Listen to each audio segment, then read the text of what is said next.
In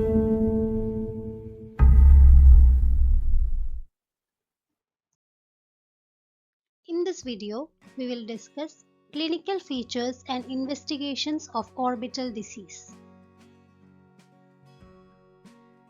Orbital diseases produce a characteristic set of symptoms and signs due to involvement of soft tissues, extraocular muscles, optic nerve, and orbital vasculature.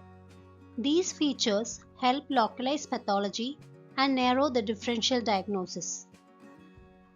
The clinical features of orbital disease can be grouped into symptoms, soft tissue involvement, proptosis and enophthalmos, ophthalmoplegia, dynamic properties, and fundus changes.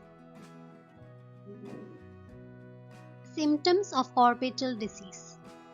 Patients with orbital disease commonly present with eyelid swelling, conjunctival swelling, redness and watering, pain, which is sometimes exacerbated by eye movements, increasing ocular prominence, displacement or sunken appearance of the eye, diplopia and blurring of vision, and pulsing sensation or audible bruit. Soft tissue involvement. Soft tissue involvement manifests as eyelid and periocular edema, skin discoloration, ptosis, and chemosis. Chemosis represents conjunctival edema and may involve the plica and caruncle. Epibulbar injection may be present. These findings are commonly seen in thyroid eye disease, orbital inflammatory disorders, and conditions causing impaired venous drainage. Proptosis. Proptosis refers to abnormal protrusion of an organ.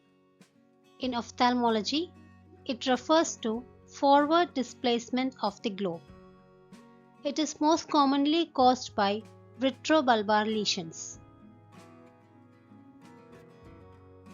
The intraorbital portion of the optic nerve is longer than required, allowing the globe to move forward without significant stretching of the nerve.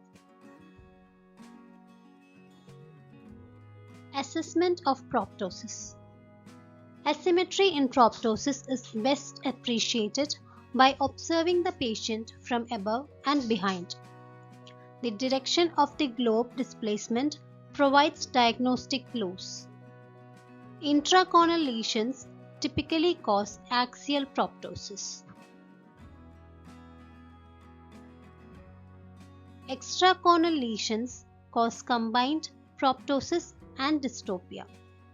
Dystopia indicates displacement of the globe in the coronal plane. Measurement of proptosis. Proptosis is measured using an exophthalmometer, most commonly the Hertel instrument. Measurements are taken in relaxed state and with Valsalva maneuver. Readings above 20 mm or an interocular difference of 2 to 3 mm are considered abnormal. Measurements should be correlated with lid position and presence of lag of thalamus. Pseudoproptosis. Pseudoproptosis refers to the false impression of globe protrusion. It may result from facial asymmetry, enlargement of the globe as seen in high myopia or ophthalmos, lid retraction, or enophthalmos of the opposite eye. Enophthalmos. Enophthalmos indicates recession of the globe within the orbit. It may occur due to congenital and traumatic orbital wall abnormalities, atrophy of orbital contents, and sclerosis. Pseudoenophthalmos. Pseudoenophthalmos may occur in microphthalmos, phthisis bulbi, ptosis, and contralateral proptosis or pseudoproptosis. Ophthalmoplegia. Ophthalmoplegia is a frequent feature of orbital disease. It may result from mass lesions, restrictive myopathy as in thyroid eye disease, orbital myositis, post-traumatic muscle tethering, or involvement of the cavernous sinus and orbital fissures. Clinical tests help differentiate restrictive from neurological causes of ophthalmoplegia. Forced duction test. Under topical anesthesia, the insertion of the muscle in an involved eye is grasped with forceps and the globe is rotated in the direction of reduced motility. Resistance indicates restrictive pathology. Differential intraocular pressure test. IOP is measured in the primary position of gaze and then with the patient attempting to look in the direction of limited motility. Rise of 6 mm mercury or more indicates restriction. It is known as Braille sign. Saccadic eye movements. Saccadic velocity is reduced in neurological lesions, whereas in restrictive lesions, they show normal saccades with a sudden halt. Dynamic changes in proptosis provide important clues. Increase in venous pressure due to dependent positioning, Valsalva maneuver, or jugular compression can worsen proptosis, particularly in venous malformations and capillary hemangiomas. Pulsation.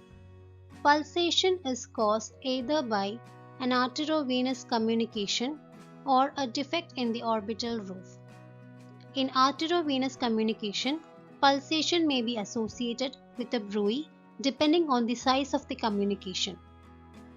In a defect in the orbital roof, the pulsation is transmitted from the brain by the cerebrospinal fluid and there is no associated bruit. Mild pulsation is best detected on the slit lamp, particularly by applanation tonometry. Bruit. A bruit is a sign found with a larger carotid cavernous fistula. It is lessened or abolished by gently compressing the ipsilateral carotid artery in the neck. It is best heard with the bell of the stethoscope. Fundus changes in orbital disease. Fundus examination may reveal optic disc edema in early compressive optic neuropathy, progressing to optic atrophy with chronic compression. Optociliary shunt vessels and choroidal falls are additional signs seen in various orbital pathologies. Investigations. Computed tomography is ideal for evaluating bony structures, trauma, and space-occupying lesions. MRI is superior for soft tissue, orbital apex lesions, and inflammatory diseases. Ultrasonography and biopsy may be useful in selected cases.